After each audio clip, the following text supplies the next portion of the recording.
I don't know what I deserve to have the Supercar Driver Club visiting me today, but I'm thrilled to be able to show you the lovely F40 I've got. We're having a chat on general things throughout my fairly long life, although I don't think personally it's terribly exciting. I've been a member of the Supercar Driver since 2012. I hope at least they can make this interesting for people to view.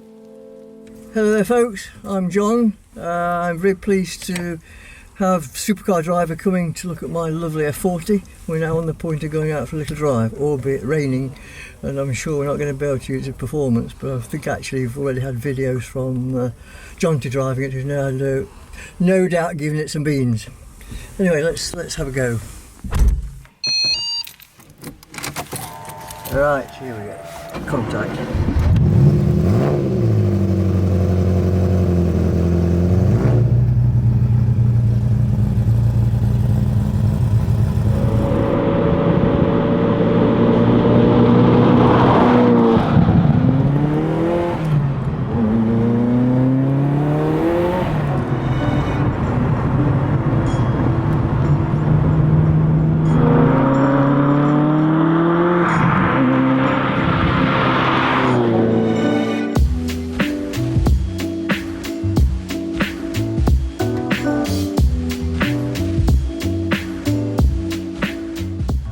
Well, racing, I actually started rallying first. Ever since I started learning to drive when I was still at school on the school grounds in my father's car to just drive on the grass. After I left school, I passed my test at whatever age it is, the earliest you can pass your test.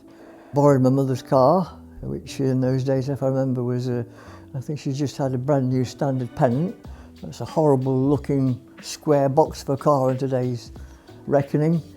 One particular night I remember, or probably more than once, but I certainly remember rallies going out, getting the car absolutely filthy dirty with mud, hose piping it down and handing it back to her on a Monday morning and trying to remember to put some petrol in it because she wanted on Monday to go shopping. Soon after then I had a TR2. I had two crashes in that. One was in a shop front and one was hitting a three-wheeler who cut across in front of me. Obviously he wasn't quite quick enough. So I got relegated then down to Morris 1000 of my own. And I think I rallied that a little bit. And then I went up to Triumph Herald Coupe with a rally lamp on the top and spotlights. And, I won the Dukeries Rally, presumably in the Herald. The second year it became a national rally. And Roger Clark won it for the next 2 or 3 years after that. Racing followed rallying. At what point did that come in? I think I decided it was such a waste of time being in the middle of Derbyshire, getting lost, digging myself out of up I remember a farmer's track with all ice on it and spending an hour and a half there digging yourself out with the ice. There's a lot more acknowledgement and feedback by going on a racetrack and thousands of people watching you and a lot less effort. So I turned from rallying to racing. First car I had was a Sprite that we built up from absolute scratch. It was probably a chassis, old body. We put a new fiberglass bonnet on it. It looked horribly and ugly. That's the first car I raced. Following on from that, I upgraded to a Sebring Sprite, a proper Sebring Sprite, with a lovely, beautiful car with a nice aluminium sloping back on it. It's all aluminium body, which I actually acquired from Frank Williams, or should I say Sir Frank Williams. He went to the same garage as me and the same mechanics, repaired and upgraded his engine. And it was all laid on that I was going to take him to Brands Hatch at the Crack of Sparrows in the morning to go down to Brands Hatch to tow him behind my Singer Gazelle. Came there at the proper time and no Frank and no car. I found out soon afterwards that a friend of mine, I didn't even know, had financed the car and Frank couldn't pay the finance. So a friend of mine took the car into possession. And to cut the story short, I then bought the car off this friend of mine. I think I got some figures somewhere, it cost me £482.50, or 10 pence, sorry, 10 shillings, back in old money. So I campaigned that for a couple of years. Some reasonable success. If I finished, it was usually on the podium, the first 3 places. The odd lap record, the odd class record. So and that was about it. Got married soon after then, and therefore the needs must, and the car had to go. And you say racing, I'm just looking at a photo over there, just come on screen, the CSL.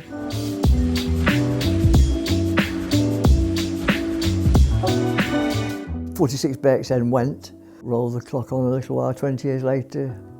In its class, I think we've got notes and lap times to say it's probably the fastest CSL in the country at the time. And I actually sold that because the regulations changed and they wanted me to put a full roll cage in instead of a half roll cage. And I thought I was just going to spoil the car because to me it was a nice standard car. So I thought, well, I've had my fun, and that was about the end of the line.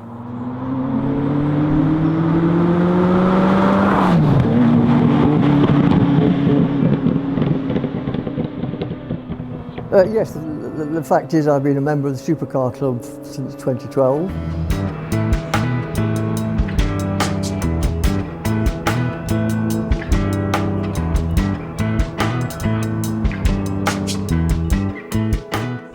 And particularly in reference to the F40, apart from it being the first F40 I believe Supercar Club had within their membership, it was particularly exciting for Jonty and Adam because I know for a fact it's their favourite or your favourite Jonty cars. Apart from many people watching, it's such an iconic car, isn't it? And just to look at it, it's makes the hair on the back of your neck stand up almost, and it is really something. There's never been another one like it, which is a race car for the road, as we know.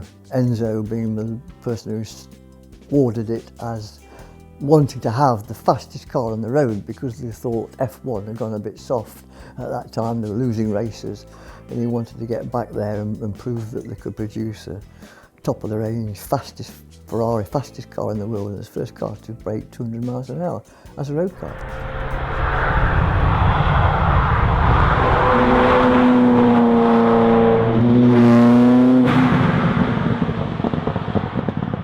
The reason I think buying an F40, I think it was actually my son who suggested, why be miserable, Dad, losing money on all his stocks and shares, when you could have that money in a nice classic car that you could look at and even actually drive.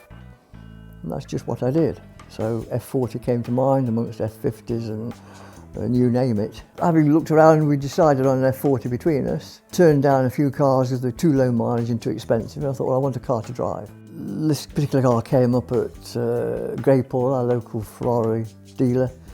We went to have a look at it, agreed to buy it, a little bit higher mileage. The car was actually owned by Sir Anthony Bamford. The F40s, they made, I think, 1,385 cars. Approximately half went to America, leaving about 600 or 700 in this country, of which I think the UK had an allocation of maybe something less than 100. So this is one of the hundreds, plus the provenance of the first owner being Sir Anthony Bamford, which I've got the logbook to prove it.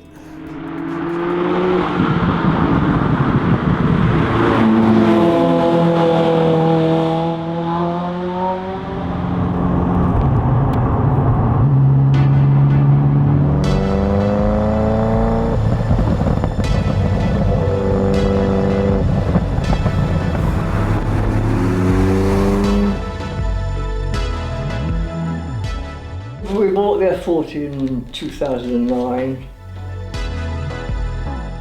Greypool had got at that point in time also an F50, which we did consider. And people were looking at me as if to say, a similar price. I think the F50 was fractionally more. I'm stretching the budget a little bit, but people looked at me, well, which one do you fancy? I thought the F50 looked a little bit bulbous in comparison, and the F40 was iconic and a name that's always rung true with me from the day I first saw one, probably at Silverstone when it was first announced and launched. I saw an F40 in the paddock. I looked at it and saw the vented back on the back window and wow, what a car. Never thought that 20 years later I'd actually be owning one. But yeah, we went for the F40 in preference to the F50. In hindsight, the F50 is probably appreciated more, but I think they're a rarer car, albeit people forget that out of the F40s, half went to America to start with. But I still think the F40 is more iconic, as proved by a recent version of Top Gear where, what's his name, Harris, raving over it, it's absolutely the best car in the world. What more can you have?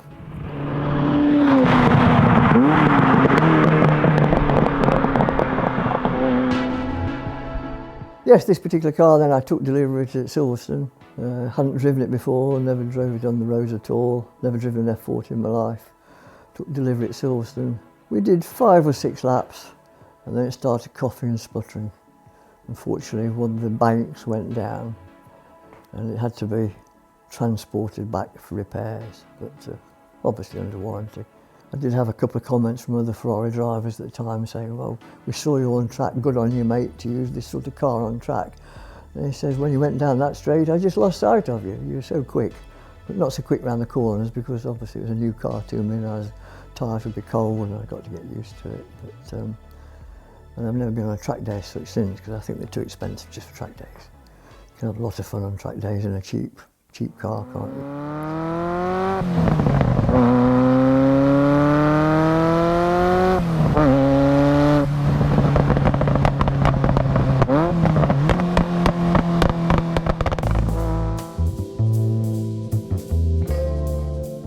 The car in question's got a tubey exhaust, it's a non-adjust. I had the cats taken off it. It's got the Nick Mason vents on the back screen for extra ventilation. And as I said, it's only done 5,000 miles in 30 odd years. And I went to actually the 25th anniversary at Silverstone. I spoke to one of the Cottingham brothers of DK Engineering. And he looked at the car and he said, you haven't driven that here, have you? I said, yeah. Or you shouldn't drive it on the road, it's sacrilege. Such low mileage, such low mileage. I know cars are to be driven, aren't they? But that did stop and make me think, and as a result of which, I finished up going out to buy a 16M. Because I thought, well, I'm going to buy a car I can use. If I'm going to put this, treat this as more as an investment, I'll buy a car I can use. So I went out and bought a 16M. I've still got the F40, that's the main thing. And hope to keep it for many years to come.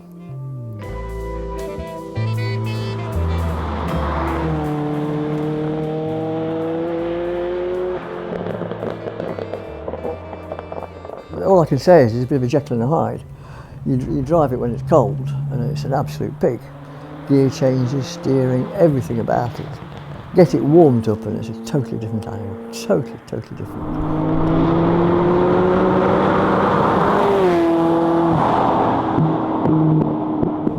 Yes, had a few other cars. Between myself and my son, we tend to share cars between us. I think we've had about 14 or 15 Ferraris, 16 Ferraris in total, I'm not sure. I started off with a 550, my first Ferrari. More recently, we've diversified a little bit into Lamborghini. We had a few Lamborghinis. Son's still got, I think, Murcielago SV, which is available for sale if anybody's interested. Left-hand drive, but we've had Aventadors. With Aventadors, fabulous looking cars, absolutely fabulous looking. Quite nice to drive, but they're so big. They're just that bit too wide and too big, I think. Hurricane, we had a Hurricane. I had to have a Hurricane to buy an Aventador. And in hindsight, the Hurricane is a lot more manageable car, like a Ferrari 458 or 430 or whatever. Yes, another car we had was a McLaren 675 LT. For a limited edition, we had some nice stripes put on it, which I think most people seem to appreciate, to brighten it up a little bit and make it look fairly sporty.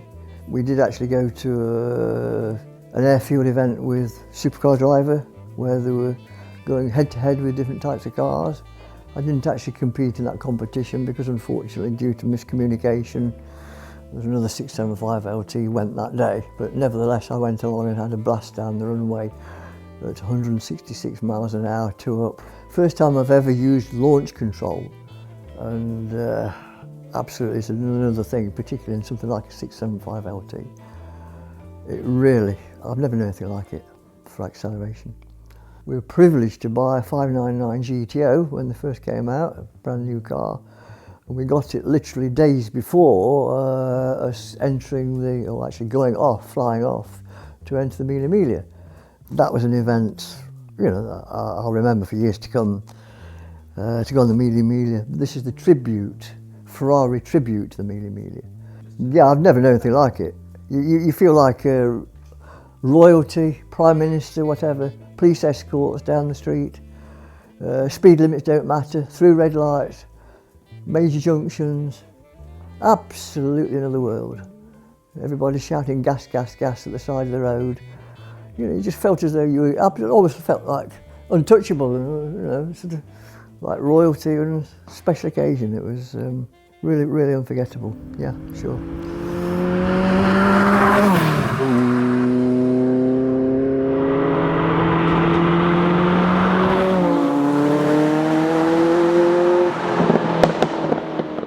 I went to the 25th anniversary at Silverstone of the Ferrari, of the launch of the F40, 25th anniversary, where there's, I think, about 65 F40s there. So I went there, went to Supercar Driver Club meet at Scampton with the Red Arrows. That was a very interesting day out. Lovely weather, lovely day out, something different. Bit of a run down the runway, but I limited it because of the stones and chipping the paintwork. It just wasn't worth the effort of doing many circuits and going too fast.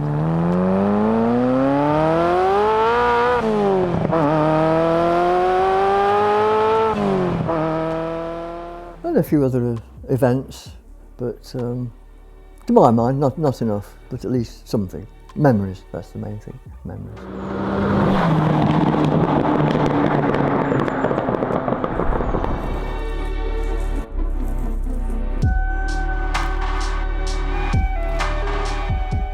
I mean, there's an investment and a car to look at. Whether you drive it or not, it's just to look at it. A car I do keep wondering about. My time of life now is probably too late for anything else, much more now, but I do wonder whether a 918 might be a nice car to have. Porsche. It's not got the character, it's not an icon and never will be like the F40, but it could be a car for summertime to take the roof off, more modern, easier to drive, and you use it, therefore use it a lot more. But I don't know, I think as far as I'm concerned, I'm not doing much driving. I've got other cars anyway for summertime or whatever, so I think we'll be hanging on to it for the moment. In fact, Grey Paul have asked me more than once, do I want to sell it? I said, what's the matter, have you got a customer for it? She says, no, but you couldn't find a better one than this. They're not just for mothballing, are they? Which is a shame about these cars. We don't use them enough.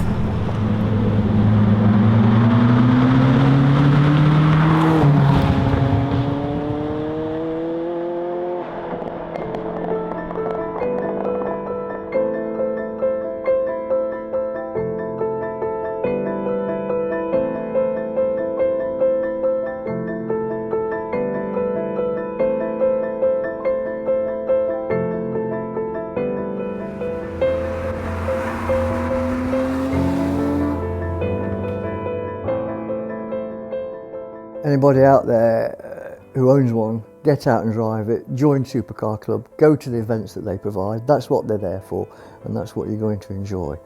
And a case of happy motoring, it's all right having just an investment sat in the garage.